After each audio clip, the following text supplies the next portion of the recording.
नमस्कार, मी डॉक्टर ऋषिकेश माहेश्वरी. मी एंडोक्रायनॉलॉजिस्ट आहे, म्हणजे हॉर्मोनचा डॉक्टर. आता लठ्ठपणाविषयी आज बोलतोय मी.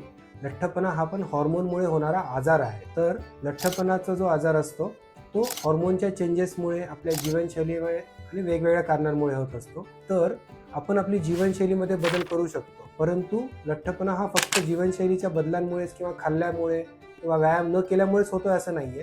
शरीरामध्ये होणारे हॉर्मोनचे बदल, वातावरणात होणारे बदल, जेनेटिक फॅक्टर्स यामुळे पण होत असतात. आणि ते बदल जे होत असतात ते नॉर्मल करण्यासाठी तुम्हाला ट्रीटमेंटची गरज पडू शकते. गोळ्या औषधांची गरज काही काळासाठीच पडते, परंतु नेहमीसाठी रेग्युलरली डॉक्टरला दाखवत राहणं खूप महत्त्वाचं आहे. नाहीतर जे कमी झालेलं वजन असतं ते लगेच वाढायला खूप वेळ लागत नाही. त्यामुळे रेग्युलरली डॉक्टरची भेट घेणे आणि नियमित ट्रीटमेंट घेणे आणि गरज असेल तर जीवनशैलीतले बदल रेग्युलर ठेवणे खूप महत्त्वाचं आहे.